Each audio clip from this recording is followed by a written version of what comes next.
हम लोग जो है हर टीम के लिए 6 पॉसिबल नाम लेंगे। अब उसमें से वो कितने रिटेन करना चाहते हैं वो उनकी मर्जी, कितने आरटीएम यूज करना चाहते हैं वो उनकी मर्जी। ये कॉन्टेक्स्ट होने वाला है जब हम हर टीम के लिए यूज की बातें करेंगे कि जो मैक्सिमम पॉसिबल रिटेंशन या आरटीएम आप यूज कर सकते हो 6, वो सारे पॉसिबल नाम हम डिस्कस कर लेंगे। अब उसमें से एक्चुअली में आपको कितने करने का मन है वो टीम के ऊपर है, वो ऑक्शन के डायनामिक्स के ऊपर है, वो अगर वो लोग बिहाइंड द सीन्स बात कर रहे हैं आपस में स्ट्रैटेजी बना रहे हैं तो उनके ऊपर है। हमारी ड्यूटी है हम 6 लोगों का नाम लें हर टीम के लिए। Okay, keeping this in mind अब हम लोग टेबल के हिसाब से चलेंगे। जो चैंपियंस थे उनसे स्टार्ट करते हैं। Kolkata night Riders, I think starting में हमने सबसे डिफिकल्ट टीम ले ली है शायद, क्योंकि जो टीम इनकी परफॉर्मेंस रही है इस सीजन में द बेस्ट एवर, उसके चलते हुए आप चाहोगे कि आप सारे प्लेयर्स को रिटेन कर लो, विच इज वाई ये लोग 8 रिटेंशंस भी चाहते थे। बट क्या वो प्रैक्टिकली पॉसिबल है? बहुत मुश्किल होने वाला है वो। तो मैं काम करता हूँ, तुमने अपनी अलग लिस्ट बना रखी है ना? हाँ, मैं अपने नाम लेता हूँ तो अपने नाम लेना है, ठीक है? फिर डिस्कस करते हैं हम लोग कि क्या एक्चुअली में 6 लोग हो सकते हैं। I think Shreyas Iyer has to be there. हाँ, तो श्रेयस अय्यर को मैंने रखा हुआ है 18 करोड़ पे। ऑफ कोर्स ये कितने रिटेंशन स्लैब पे रखना चाह रहे हो वो भी वेरी कर सकता है। तो श्रेयस अय्यर, आंद्रे रसल, वरुण चक्रवर्ती, रिंकू सिंह, सुनील नारायण, मुझे लगता है ये 5 नाम तो होने चाहिए, 5 कैट प्लेयर्स। और एक अनकैट प्लेयर पे मैं रख रहा हूँ अंकृश रघुवंशी को, अज्यूमिंग कि हर्षित राणा डेब्यू करने वाला है अभी।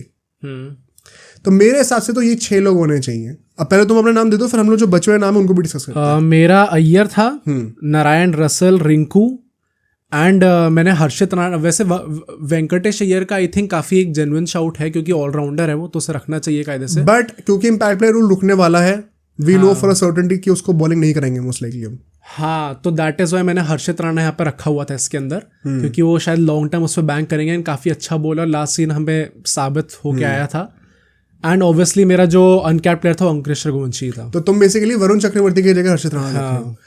इंटरेस्टिंग शाउट, पता है, पर जो और नाम भी है ना उनको भी डिस्कस करते हैं जरा। एक तो हर्षित राणा ऑफ कोर्स तुमने बोल ही दिया, एक वैभव अरोड़ा भी एज एन अनकैप्ड प्लेयर लोग नाम लेके आएंगे जरूर। रमनदीप सिंह लेके आएंगे भाई, कितना क्रूशियल था वो बंदा। नंबर 8 पे वो बंदा आ रहा था, फील्डिंग टॉप नॉच, बॉलिंग भी कर लेता है। वो ऐसा बंदा था जिसके रन आपको दिखेंगे नहीं स्कोरबोर्ड पे, लेकिन उसका कंट्रीब्यूशन और इम्पैक्ट कितना। आई थिंक गंभीर ने ये चीज बोली थी, अय्यर नहीं बोली थी। अय्यर नहीं बोली थी, राइट। अगर एंड में आके लास्ट के 5-6 बॉल पे कोई बंदा 20 रन बना दे रहा है तो वो आपका 20 रन एक्स्ट्रा देके T20 में आई थिंक सबको पता ही है इस टाइम पे, स्पेसिफिकली लास्ट IPL के बाद, कि कितने भी आप रन बना दो उतने वो it is not enough. Exactly. और अगर उसमें 20 रन कोई ऐड करके दे रहा है तो वो गेम चेंजिंग मोमेंट हो सकता है आपके लिए। तो राइट, आई थिंक इसीलिए रमनदीप सिंह को अगर आप रोकना चाहो तो वो बहुत जेन्युइन शाउट है। इनफैक्ट मेरा बहुत मन भी है रोकने का पर्सनली। बट देखो यहाँ पे 2-3 और नाम भी हैं। मिचेल स्टार्क ऑफ कोर्स, इतना पैसे देके लोगों ने रोका था। काफी लोग सोचेंगे कि क्योंकि अब वो 2 साल का बैन वाला रूल भी आ गया है, तो अगर स्टार्क आ रहा है ऑक्शन में तो डेफिनेटली वो खेलेगा। तो जब आपको वो गारंटी मिल गई तब आप क्यों नहीं खरीदना चाहोगे उसको। Same goes for Phil Salt. वैसे कहने को इंग्लिश प्लेयर है, इंग्लिश प्लेयर्स की रेपुटेशन अच्छी नहीं है, बट जितना अच्छा उसने परफॉर्म करा, और अब क्योंकि वो 2 साल वाला बैन का डंडा लगा हुआ है, अगर वो आएगा तो पक्का खेलेगा। एंड हम लोग को तो ओपनर वैसे भी चाहिए ही था एक, तो फिल सॉल्ट पे क्यों नहीं लोग इन्वेस्ट करें, लोग कहेंगे। नीतीश राणा भाई, वेंकटेश अय्यर की तुमने बात की, Nitish Rana is also border line legend of KKR, कप्तानी भी कर रखी है। आई थिंक KKR चाहे तो वो चाहेगी हर 12 प्लेयर्स जो थे इनके खेलने वाले वो सबको रिटेन करने का सेंस बनता है। बट कई लोग श्रेयस अय्यर पे क्वेश्चन कर रहे थे। देखो अभी जो हमने 5-6 नाम दिए, वंस अगेन आप चाहो तो इनको रिटेन ना करके RTM से भी दोबारा ले लो अगर आपको लग रहा है कि चीपर प्राइस पे मिल जाएंगे। पॉइंट बस यही है कि कौन से प्लेयर्स पक्का वापस आ रहे हैं टीम के अंदर, वो हमें डिस्कस करना है। आई थिंक श्रेयस अय्यर को वापस आना ही आना है। आई थिंक श्रेयस अय्यर का तो पॉइंट इतना ज़्यादा कंट्रोवर्शियल है क्योंकि अगर ये लोग RTM के थ्रू भी लेने जाते हैं ना तो भी इट इज़ अ डिसरिस्पेक्ट। हाँ, ही शुड बी रिटेन्ड। अगर वो RTM के थ्रू जा रहा है तो I won't even be surprise, क्योंकि ओवर टाइम हमने इतनी सारी न्यूज़ देखी कि एक टाइम पे ऐसा था कि वो भी बहुत कुछ खास इंटरेस्टेड था नहीं कि मुझे KKR में ही रुकना है। तो अगर वो IPL विनिंग सीजन के बाद एज कैप्टन अगर वो रिटेन ना करके उसे RTM के थ्रू लेना चाह रहे हैं, इट इज़ अ डिसरिस्पेक्ट। हाँ, एंड अगर वो चीज़ होती है तो हो भी सकता है कि श्रेयस अय्यर कहते भाई तुम रहने दो, फिर जाने दो। बट आई थिंक देखो रसल और नारायण का तो इस नो वक्त ब्रेनर है। नहीं, जो स्टॉक्स इनके ऊपर गए हुए हैं इस वक्त, बहुत बड़ी पॉसिबिलिटी भी, अगर ये लोग ऑक्शन में जाएंगे तो और महंगे में बिकेंगे, तो शायद इनको रिटेन ही कर लिया जाए।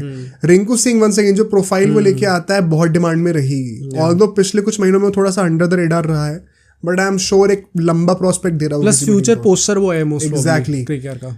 Varun Chakravarthy is an underrated shout, क्योंकि मुझे लगता है शायद वो बंदा 15-18 करोड़ में ना जाए, जिसके चलते आप उसको आरटीएम पे यूज कर सकते हो, बट वो जो प्रोफाइल लेके आ रहा है इंडियन मिस्ट्री स्पिनर, वो कोई भी नहीं है। और जितना अच्छा उसने करा है, उसको इंडिया की कॉल अप मिल गई है। I think he also is a very crucial part of KKR, जिसको हमें कंसिडर करना चाहिए। फॉर मी पर्सनली मुझे लगता है केकेआर एक ऐसी टीम है जो कि 6 के 6 ऑप्शंस यूज करना चाहेगी, या तो रिटेंशन के थ्रू या तो आरटीएम के थ्रू, क्योंकि केकेआर एक ऐसी टीम है जो कि अपने प्लेयर्स से बहुत खुश है, उनको बाहर किसी दूसरे के बैकयार्ड में झांकने की जरूरत नहीं है, वो चाहेंगे हम अपने प्लेयर्स ही वापस लें। I think very honestly if I think about it, तो मुझे लगता है कि ये 6 के 6 प्लेयर्स रिटेन करने वाला जो पॉइंट है, आई थिंक मैक्सिमम टीम शायद ये ना करे। मतलब I just have a gut feeling about this. तो अगर केकेआर अल्टीमेटली 6 के 6 रिटेन करती है तो वो एक्चुअली में फंस सकते हैं, क्योंकि फिर बाकी प्लेयर्स के लिए पैसा बचेगा ही नहीं। परहैप्स मेजरली लोग आरटीएम के थ्रू अगर केकेआर करना चाहे कि रिटेंशन पे ज्यादा पैसा खर्च नहीं करें इन लोगों ने, आरटीएम पे भगवान से मना है कि ये लोग रिटेंशन से ज्यादा महंगे ना चले जाएं, कि रिटेन करते तो 14 करोड़ में हो जाता, लेकिन आरटीएम के चक्कर में 18 करोड़ देने पड़ गए। बट केकेआर के लिए बहुत ट्रिकी होने वाला है ये। फॉर मी अगर हम लोग नामों की बात कर रहे हैं तो रसल, नारायण, रिंकू, अय्यर एंड वरुण चक्रवर्ती तो होनी चाहिए। व्हाट डू यू थिंक, अगर चक्रवर्ती और हर्षित राणा दोनों ऑक्शन में जाते तो ज्यादा महंगा कौन होगा? जस्ट कि आरटीएम में कौन ले सकता है? भाई कुछ भी हो सकता है, मैं जेन्युइनली नहीं प्रेडिक्ट कर सकता, क्योंकि पता दोनों का केस बनता है। एक इंडियन फास्ट बॉलर जो कि डेथ में ही बॉलिंग करता है, नई बॉल से भी डाल सकता है, वन चेंज भी कर सकता है, और सिर्फ 22-23 साल का है, क्यों नहीं बिकेगा वो महंगा? On the other hand Varun Chakravarthy ऐसा इंडियन मिस्ट्री स्पिनर, सारे टर्निंग ट्रैक्स वाली पिचेस चाहेंगे उसको, तो आई थिंक दोनों का ही बहुत स्ट्रॉन्ग केस बनता है, जिसके चलते मैं स्प्लिट हूँ इस पे। बट इवन अंकुश रघुवंशी, भाई लोग क्यों नहीं करेंगे इन्वेस्ट? अंकुश रघुवंशी तो मुझे जेन्युइनली लगता है क्योंकि काफी लोग मिस आउट कर दे रहे हैं उस प्लेयर पे। लोगों का केकेआर का प्रॉब्लम पता है क्या है? इनके अनकैप प्लेयर्स वैसे हैं जो कि 4 करोड़ से ज्यादा में बिकेंगे ऑप्शन पे, इसलिए इनको अनकैप प्लेयर्स पे भी रिटेन करना जरूरी है, या आरटीएम यूज करना जरूरी है। तो I think according to us ये नाम होने चाहिए। फिल सॉल्ट एंड स्टार्क को होपफुली आप बाय बैक कर सकते हो, बट बहुत मुश्किल होने वाला है केकेआर के लिए ये सेम टीम को असेंबल रखना। अब सोचो अगर ये क्लिप इतनी बढ़िया थी तो पूरा का पूरा पॉडकास्ट कितना बढ़िया होगा। तो अगर आपको इसी क्लिप का पूरा पॉडकास्ट देखना है तो यहाँ पे क्लिक करिए, और अगर आपको ऐसे ही और क्लिप्स बिंज वॉच करनी है तो यहाँ पे क्लिक करिए।